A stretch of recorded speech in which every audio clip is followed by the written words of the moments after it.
अमर शहीद जगदेव प्रसाद जी और ललई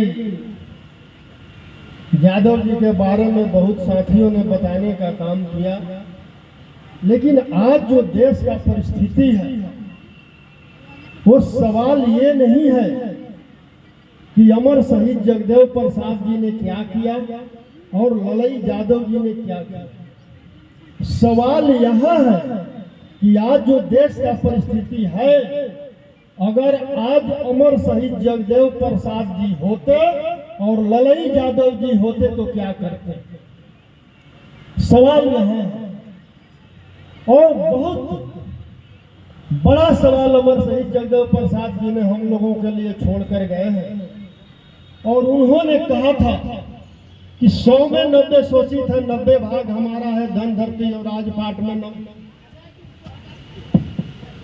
धन धरती और राजपाट में 90 भाग हमारा है, 10 का शासन 90 पर नहीं चलेगा, नहीं चलेगा।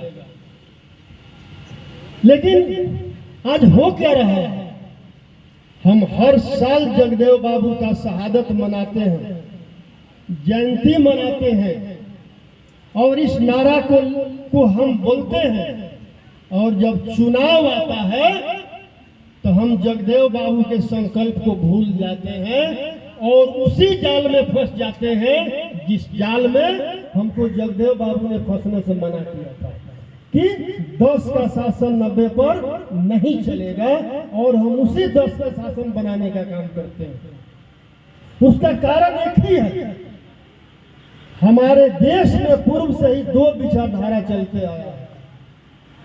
एक विचारधारा है गौतम बुद्ध, सम्राट अशोक, अम्बेडकर, अमर शहीद जगदेव प्रसाद का विचारधारा, जो समाजवाद का विचारधारा है, जो मानववाद का विचारधारा है। और दूसरा विचारधारा है जो मनुवाद का विचारधारा है, ब्राह्मणवाद का विचारधारा है, पाखंडवाद का विचारधारा है। तो हम अपने पूर्वजों के दिए हुए विचारधारा से भटक जाते हैं और मनुवाद और ब्राह्मणवाद और पाखंडवाद के विचारधारा में फंस करके हम उन्हें अपना रक्षक बनाने का काम करते हैं, जिसको जगदेव बाबू ने अपने शब्दों में कहा था कि बाघ कभी बकरी का रखवाला नहीं हो सकता है। आप जब जब बाघ को अपना रखवाला बनाएंगे और उसे मौका मिलेगा तो आपको दबोचने और खाने का काम करेगा। लेकिन फिर चुनाव जब आएगा तो वो रंग रूप चेहरा चाल चरित्र बदल कर आपके सामने आएगा, कहेगा कि हम आप ही के। तो मैं इसलिए कह रहा हूं कि हम मानववाद और मनुवाद को नहीं समझ पाते। मानववाद का मतलब है, जो गौतम बुद्ध ने हमें उपदेश दिया है, कि मानने से पहले आप जान लीजिए कि जो हम मानने जा रहे हैं, जो सामने वाला कह रहा है, वो हमारे लिए सही है या नहीं है। और जो मनुवाद है वो कहता है कि जानने का जरूरत नहीं है, आप चुपचाप जो कहते हैं आप मान लीजिए।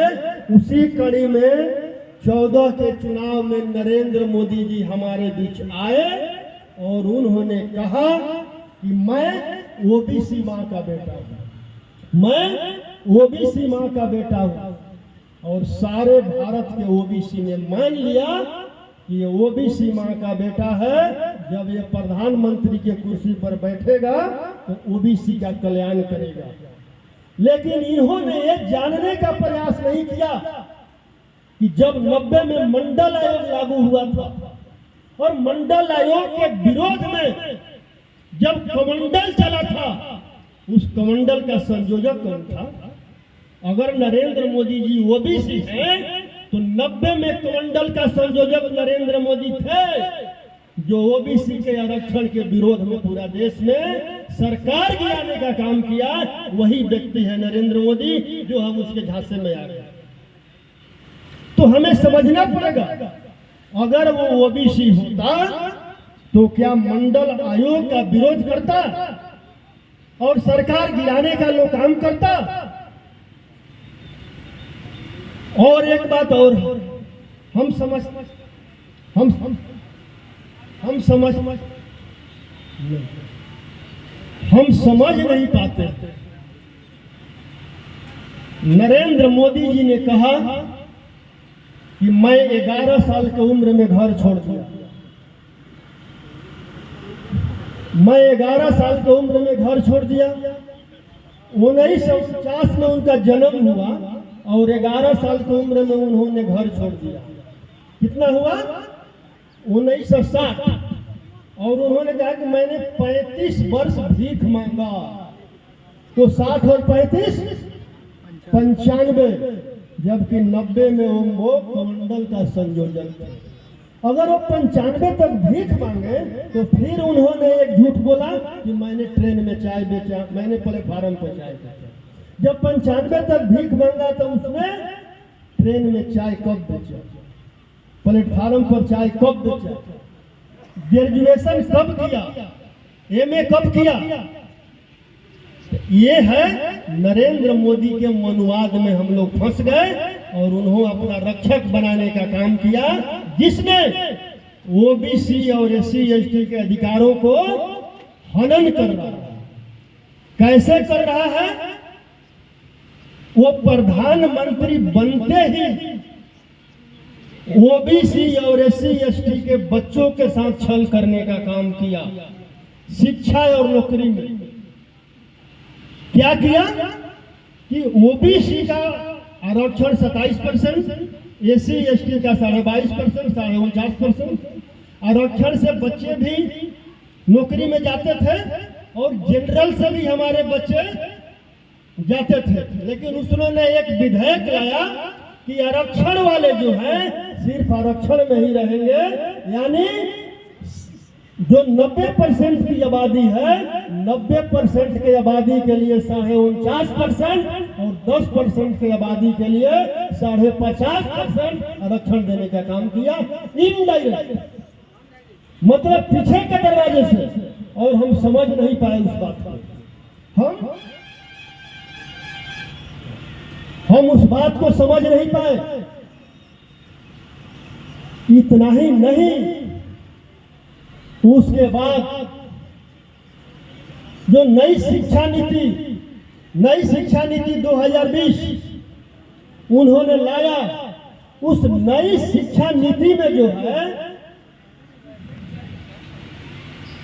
उस नई शिक्षा नीति में 45,000 डिग्री कॉलेजों को क्लोज एंड मर्ज करके 15,000 पर लाने का प्लान है, जो भारत सरकार ने नई शिक्षा नीति 2020 लाया। इतना ही नहीं, और उसके बदले में गुरुकुल खुलेंगे, जो 2500 वर्ष पूर्व जो है, जो संविधान लागू होने से पहले जो गुरुकुल था, और उस गुरुकुल में द्रोणाचार्य पढ़ाते थे और खास वर्ग के लोगों को पढ़ाते थे, वैसा ही यूनिवर्सिटी अडानी और अंबानी का खोलने का प्लान है। और उस विद्यालय में आपके बच्चों का एडमिशन नहीं होगा, आपके बच्चों का एडमिशन नहीं होगा। उसमें वही लोग पढ़ेंगे जो 2500 वर्ष पहले जो गुरुकुल में पढ़ते थे। और जिस समय आपको शंभुक को मारा गया, एकलव्य का अंगूठा काटा गया, तो आज जो भारत के गद्दी पर बैठा हुआ, उस समय का जो द्रोणाचार्य है, वो केवल एकलव्य का अंगूठा काटने का काम किया था। लेकिन आज जो सत्ता में बैठा द्रोणाचार्य है, वो भी एससी एसटी के बच्चों का शिक्षा के क्षेत्र में पूरा हाथ काटने का काम किया है, पूरा हाथ काटने का काम किया है। कहीं भी आपको शिक्षा नहीं, कहीं भी आपको शिक्षा नहीं है। और आपको जानकारी के लिए मैं बता देना चाहता हूं, जब से सत्ता में ये लोग आया है, लगभग 60,000 विद्यालय को बंद करने का काम किया है, सरकारी विद्यालय। क्योंकि गरीब के बच्चे सरकारी विद्यालय में ही पढ़ते हैं, उनके पास पैसे नहीं है। और आने वाले समय में पूरे सरकारी विद्यालय को ये लोग प्राइवेट हाथों में देने का प्लान किया है नई शिक्षा नीति में। हमारे बच्चे पढ़ेंगे क्या? फिर वही होगा, शूद्र और महिलाओं को शिक्षा प्राप्त करने का अधिकार नहीं है। जो हमारे लोगों को ये लोग पढ़ने नहीं दिया, हमें समझना नहीं दिया, अंधविश्वास में ढकेलने का काम किया, देश को उसी दिशा में ले जाने का ये लोग काम कर रहे हैं। अभी जो आपको जो संसद में का जो उद्घाटन हुआ, आपने देखा होगा, उसमें राजतंत्र का जो सिंबल है वो लगा दिया है। आपका अशोक चक्र को छोटा कर करके सिंबल लगाने का काम किया है, कुछ करना नहीं है उसको। और संविधान ये मत सोचिए कि समाप्त कर देगा, इनडायरेक्ट संविधान समाप्त कर चुका है। अब अगर वो 24 में आया तो सीधा संविधान को हटाएगा और वहां मनुस्मृति रख देगा। उसके बाद कोई चुनाव नहीं होगा, और जब कोई चुनाव नहीं होगा 24 के बाद, तो आज हमारे बहुजन समाज के लोग घूम घूम कर कहते हैं कुशवाहा मुख्यमंत्री बनना चाहिए। कैसे बनेगा भाई, कहां से बनेगा? जब 24 के बाद चुनाव ही नहीं होगा, कैसे बनेगा मुख्यमंत्री आपका? सबसे पहले इधर उधर का किसी का बात नहीं सुनना है। 24 में जो हमारे पूर्वजों को मिटाने वाले लोगों को, विचारधारा के लोग हैं, जो दिल्ली के गद्दी पर बैठे हैं, उनको मिटाना पड़ेगा, उनको मिटाना पड़ेगा।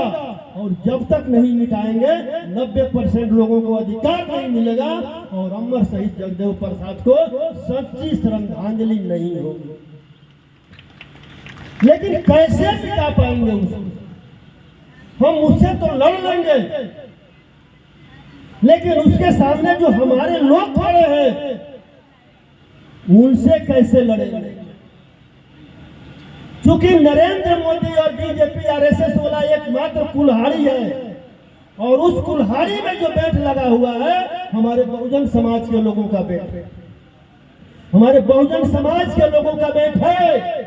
आपके बीच आएंगे और कहेंगे कि हम तो आप ही के समाज का हैं, आप हमको वोट दीजिए, हमारे समाज का तुम हो, लेकिन उन 10% वालों का तुम मानसिक गुलाम हो। अगर तुम हमारे समाज के थे तो जब संविधान को जलाया जा रहा था, उस समय तुम क्या कर रहा था? उस समय तुम क्या कर रहा था? और इन लोगों ने जब मंडल आयोग जब लागू हुआ तो 10% वालों ने सरकार गिरा दिया, और जब सवर्णों को 10% का आरक्षण दिया गया, उस समय तुम लोग क्या कर रहे थे? हमारे लोगों को सवाल करना चाहिए उन लोगों से। उस 10% की वजह से हमारे बच्चों का अधिकार छीन लिया गया। अगर नौकरी में आरक्षण के तहत अगर वैकेंसी निकलता है, तो हमारे बच्चों का कट ऑफ मार्क्स अगर 70 रहता है, तो उसके बच्चों का मतलब कि 60 रहता है, हमारे बच्चों का नौकरी नहीं मिल रहा है, सारा नौकरी 10% वालों को जा रहा है। ये समझने की बात है। और नई शिक्षा नीति के तहत भी एक लाया है lateral entry. Lateral entry OBC प्रधानमंत्री जो अपने को बोलता है, और उस लेटरल एंट्री के तहत लगभग 340 भारतवर्ष में संयुक्त सचिव बनाने का काम किया है। इसमें एक भी ओबीसी एससी एसटी के लोग नहीं है। मैं आप लोगों को बताना चाहता हूं कि अगर भारत का प्रधानमंत्री कहता है कि मैं ओबीसी हूं, तो वो एक काम करे, मंडल आयोग के सिफारिश को पढ़े, और उस सिफारिश में 40 सिफारिश है, उसमें एक सिफारिश ये भी है कि प्राइवेट में भी आरक्षण होना चाहिए। 38 सिफारिश है, 38 सिफारिश को वो लागू कर दे अगर ओबीसी है तो। और हमारी आबादी जो है 1931 के जनगणना के अनुसार 52% है, और जब सुदामा कोटा को 10% आरक्षण दे करके 10% के रिस्ट्रिक्शन को जब वो तोड़ ही दिया है, तो 52% ओबीसी को 52% का आरक्षण देंगे, तब मैं मानूंगा कि ओबीसी है, नहीं तो फेक ओबीसी है। और उस फेक ओबीसी को भारत के ओरिजिनल ओबीसी और एससी एसटी के लोग उखाड़ फेंकने का काम करेंगे।